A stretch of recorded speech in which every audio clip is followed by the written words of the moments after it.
Hey, what's up you guys? How's it going? It's Papa, and today I'm going to be showcasing you guys a Traptrix deck profile that I have been playing for the current format. And I know this deck is really hot right now. I know a lot of people are playing it. I know Pack is doing his Balling on a Budget series with it, and I know that it's basically really well represented in the format right now, and it's definitely a lot of fun. This isn't a budget version of the deck. This is just the way I've been playing the deck lately, and I really enjoyed the card choices that I have made in here. It is 41 cards. If you want to play it at 40, I'll tell you what you can cut to make it 40, but the deck is really solid. I really enjoyed this list a lot, and it's been able to perform very, very well. And without further ado, let's just go ahead and jump right into the video. Starting off with the main deck, of course, we are on 3 copies of Traptrix Myrmilio. These are actually Myrmilios that were signed by the man himself, Alex Simo. He signed these at my first YCS I have ever been to, and I've kept them to this day, and well, they're still here. These are definitely one of my favorite cards in the game. I do enjoy Traptrix a lot, and the fact that it's a now playable deck by itself is just really fun, so I just had to play it, and I really do enjoy this deck a lot. 3 Myrmilio though, of course, because this is your searcher. It's a mandatory effect which triggers your Sarah to pop a spell or trap on special summon, and then it also searches a whole normal trap on normal summon, but the card is just really solid all around, so you definitely have to play 3 of it. We are on 3 copies of Traptrix Mantis. This card is also really solid. We got the support a very long time ago in Code of the Duelist, but it's still very nice. When it's normal summon, you can add a Traptrix monster from the deck to the hand, and then it's also unaffected by whole normal traps, like all of the Traptrix monsters are. And then quick effect, you can target a set spell or trap you control and return it to the hand, and then you can set a spell or trap. So it's really good for playing around cards like Cosmic Cyclone, cards like Twin Twisters. You can just target one of them, bounce it back, that doesn't want to be destroyed. Also, Harpy's Feather Duster is really good against this deck, but we have support for that card as well. But it's basically just your trap hole bouncer, mainly when you set it off of Diana, but a really great card. You definitely need to play 3 of it. I'm on double copies of Traptrix Arachnocampa. This is one of the new cards for the deck. Basically what this does is that during other player's turn, you can special summon this card from your hand if you control a Traptrix monster. While it is on the field, you can protect your set spells and traps once from being destroyed by card effects. This card helps you protect from Harpy's Feather Duster. It also helps you protect from Twin Twisters. This card is just really good for protecting your back row, so you definitely have to play it. It's also good against Lightning Storm, which is also starting to see more play just because of how popular this deck is becoming. But I only like 2. I feel like 3 is just too cloggy because it is just the worst effect to use with your Sarah, but really, really good. I am on 2 copies of Traptrix Dianea. I mean, I'm sure this is very standard. You've seen most Traptrix lists now, but you definitely play 2 of this. It's really good because it's a Wolf Bark. It gets to summon a Traptrix back from the graveyard on normal summon, and then when it is special summon, you can target one of your whole normal traps and you can set it to your side of the field. It will get banished during the next end phase, I believe, but with Mantis, you don't need to worry about that, so it's really good for that. But the card's really insane. You still need to play 2 of it at the minimum. I don't ever want to think about playing 3 of this, and you definitely can't play 1, so 2 is the magic number. And then we are on double copies of Pudica. This card is basically Farfa, being able to just banish a monster that your opponent controls on special summon, and then during their next turn, they can just bring back one of their banished monsters, so it's not bringing back that monster that you banished, but it can just be any banished monster, but it's fine. This card is just really too good. On normal summon, it also searches you Traptrix Garden, which is just also another insane card for this deck, but I definitely like 2. I don't like 3 of this card. This card hasn't really been too good when I tried playing it at 3, so I just opted for 2, and it's been working perfectly. That's it for the Traptrix lineup. I think it's only like 10 Traptrix names. I think it's 2, 4, 6, 7, 8, 9, 10. I'm just kidding. It's 12. I can't count today. Sorry. But yeah, just 12 Traptrix names. I feel like that's fine. I never really saw myself needing any more. Just 12 is really good. I am on triple copies of Parallel Exceed. I'm sure you've seen this as well. And basically every Traptrix list. It's a very standard list, but I like 3 Parallel Exceed a lot because it just helps you set up that Rafflesia turn 1, and then it gets you into like Redoer and other insane cards, but we'll get to those when we get to the extra deck. But 3 Exceed, definitely mandatory. For interruptions, I'm on 3 copies of Ash, of course. This card is just too good not to play right now. I am on 3 copies of Nibiru because this deck has a really hard time going second, so you need to have some kind of board breaker, and Nibiru is just really insane against Kashtira. It's like decent against the branded deck. It's really good against Sword Soul. It's good against a lot of things right now, but definitely like playing 3. We're on triple copies of Infinite Impermanence. Of course, you have to play 3 Impermanence because it just triggers your Sarah. It's really, really nice. It's good for going second again, but really good card. You need to play 3 of it. And then we're also on 3 copies of Evenly in the main deck because this helps you trigger your Holotea on your turn 1, and it's never really a brick. Again, this deck just has a really hard time going second, so you need to play 3 copies of Evenly just to help give yourself a better shot at playing the game.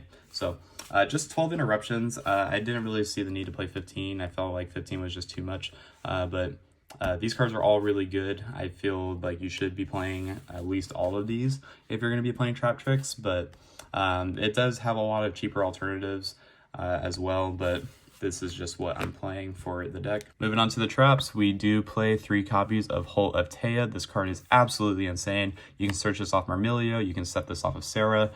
Being able to just summon a Traptrix from the graveyard to trigger your Sarah is also just insane. This card is really nuts for the deck. It's really good that you get to play this card now, and holy crap, this card just really makes the deck go wild. But 3 Holotea, really good. For trap holes, I'm on 2 copies of Traptrix Hole Nightmare. You could play one of this. I could see why people want to play one of this, but this card is basically Solemn Strike. Like in a way, it's like your cheaper Solemn Strike, but this card is just really good for the deck, and being able to just use multiple copies of it is also really nice. I do enjoy this card a lot, so if you want to play 2, cool. If not, you can play 1 and just play the deck at 40. I completely understand, but 2 nightmares. We are on double copies of Floodgate Trap Hole. Again, I can see the same reasoning because you can just keep resetting these off of the Dianea, but I do like double Floodgate because it is really good against Kashtira right now, which is a really big problem for this deck. So double Floodgate, really, really nice. We're on 1 bottomless still. This is probably the worst one, I believe. Like, this is probably the worst trap hole in the deck. This is mainly good against like Fallen of Albaz because Albaz has to use itself for its effect to fusion summon, but I wouldn't say I enjoy playing this card because it's so mid, but you're playing Traptrix, you have to play at least a bottomless in my honest opinion, and it does have its usages, but just one of it, you don't really need anything more. We're on 1 Gravedigger's Trap Hole. You need to play around Nibiru. Nibiru actually hurts this deck a lot, so when you set up your Rafflesia turn 1, you can go ahead and send the Gravediggers if they have Nib, so that way you end on your solid board of Rafflesia, Sarah, and then like a few traps in the back row. But this card is just really good, and again, you can just keep recycling it, so you only need 1 of this card ever. So 1 Gravediggers. 1 Time Space Trap Hole. Card's really nuts. This card just also plays around cards like Mirror Jade, cards like Albion, Lubellion. Basically, this is just really good against Despia, but I would definitely like want to try and play more of this card in some way, shape, or form, but not going to be able to do that just yet, so just 1 copy is fine. The new Terrifying Trap Hole, this card is actually really good against Kashtira, being able to pop their special summon monsters. It's really nice, but you only need 1, again, because you can just keep resetting it, so 1 is good, don't need anything more. And then for spells, I say the spells for last because they're not really too important, but we are on 1 copy of Garden, and then we're on double copies of Prosperity. I don't really like 3 Prosperity. I found it just to be like too like cloggy, and you really want to just see traps and your Traptrix monsters, so I just wanted to have some form of consistency, so I just opted for 2 Prosperity. And then Garden's just insane, being able to just give yourself an additional normal summon for our Traptrix monsters, and then being able to special summon a Traptrix monster from your hand or graveyard is really good as well. But that's it for the main deck. We are on 41 cards in the main deck, no more, no less. I mean, I would like to keep the deck at 40 if I could, but I threw in the Prosperities just because I need to have some kind of extra form of consistency. So 41 cards right now, but if I ever get to 40, I'll let you guys know in an update, but that's just where we're at. The bottomless could be easily cut to make the deck 40, but it's a trap deck, it's Traptrix. I just wanted to be able to play bottomless one more time. So 41 cards, can't complain. I'm gonna go into the side deck first. I don't really feel like the side deck is like too important. It's not really complete either, so I'm just gonna give you like a gist of what you could play for the side deck. But we're on 3 copies of Lancia. Being hit by Evenly Match really hurts because evenly affects the player, it doesn't affect the cards. I mean, the Traptrix would normally be unaffected by traps, but since evenly is against the player and not the monsters, you have to play Lancia to counteract that. It's also just really good against Kashtira, so and the occasional Flunder player you may see, but 3 Lancia, I feel like you have to play it. 3 Dark Hole, just for outing like the Ibli, basically. This card's like fine. It's nothing like too complete again, but this is just like a rough draft of the side deck. 3 Eclipse, same reasoning, you just need this for Kashtira because Shangri-La locking out your spell and trap zones is really bad, so you need to be able to play around that. 3 copies of Judgment, you need 3 Judgment because again, Evenly sucks and Danko Seka sucks, so you need to play these to get rid of those. And then lastly, 3D Barrier. Again, it's just a work in progress for the side deck. This isn't anything too complete, but when I do have a full completed side deck, again, I'll just let you guys know. But that's it for the side for right now. For the extra deck, we are on 3 copies of Sarah, of course. This is the heart and soul of the deck. You need to play 3 Sarah. It's just too good not to play. 1 copy of the Adipus. This card helps you push for game, being able to give your Traptrix monsters an extra attack boost, and then banishing a normal trap to go ahead and destroy cards that your opponent controls is also really nice as well. I'm on 2 copies of Rafflesia, very standard. You should be playing 2 Rafflesia because you can set up 2 on turn 1 depending on your hand, but cards are really nuts. And then we are on 1 Alamaris, just for recursion.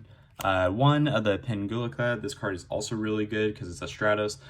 It's very, very nice, and it also has a second effect that comes up as well, but card's really good. Exciton Knight, just for extra board removal. 1 Baguska. I'm playing Baguska over the Traptrix Colaria. I don't really know how I feel about that yet. This is just a work in progress. It's also just another Xyz that you can summon with Parallel Exceed, depending on the deck that you're playing against. It's just there for a safety net at that point. 1 Redoer. I barely knew her. 1 Merrymaker, and then the Zargus to go with it. This package is just too important. I feel like you have to play it because you're detaching off Rafflesia basically every turn, and then the Zargus will trigger to give you an extra form of disruption. Card's nuts, and then when you use these, you get a 4 Material Zeus, which I play 2 of.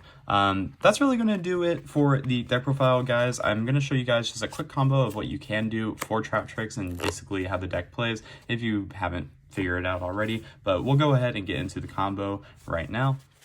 Okay, so I'm going to go ahead and show you guys just a full opening hand of basically what you're in for when you do play this deck. So give it a nice little cut. So we're going to draw our 5-card opening hand. We got Myrmilio, Exceed, Ash, Imperm, and Holotea. Okay, so this hand is actually pretty freaking nuts, if I may be honest. Okay, so how we're going to do it, we're going to go ahead and normal summon our Myrmilio. Myrmilio is going to trigger, adding us a whole normal trap. Since we already have Holotea, we're just going to add a different hole.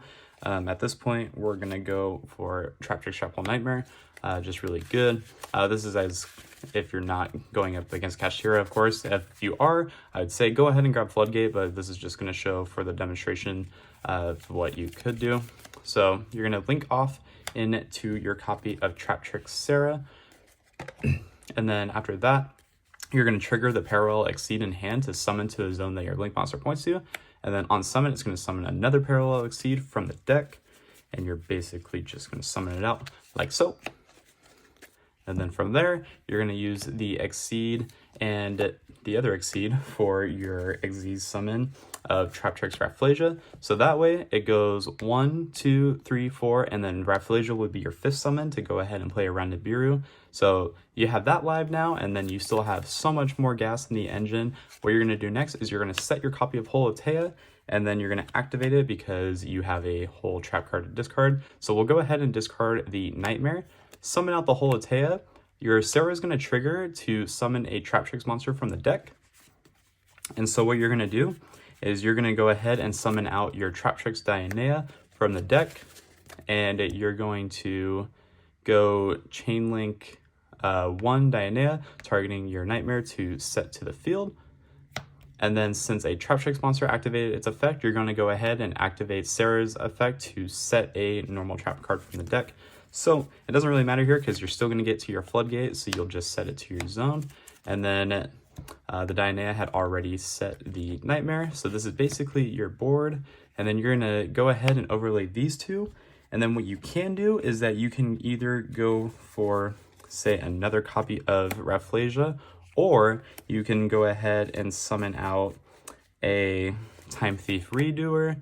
Or if you don't feel like doing that either, depending on the matchup, you can go for your Merrymaker and your Zargus. That way, what happens is that when it's your opponent's turn, and then you're gonna go like Rafflesia effect, you can go ahead and detach, send a whole trap card to play around your opponent's cards, and then you get an additional destruction effect with Sargus. And then of course your Sarah just pops off, so you just get full combos, and then you have these 2 cards in your hand. So this is basically the God board. This is just one of the like combos that you can do. But yeah, guys, that's really gonna go ahead and do it. Again, your end board is basically just off your preference there. I'd probably go like Redoer if I may be honest, if not just another copy of Rafflesia. But you already had 2 additional interruptions, so I feel like the Redoer would be fine, because the Redoer will give you an additional pop as well, since it has a additional setback, since you have the Holatea as material, so you would be able to just target a card your opponent controls, put it on top of the deck.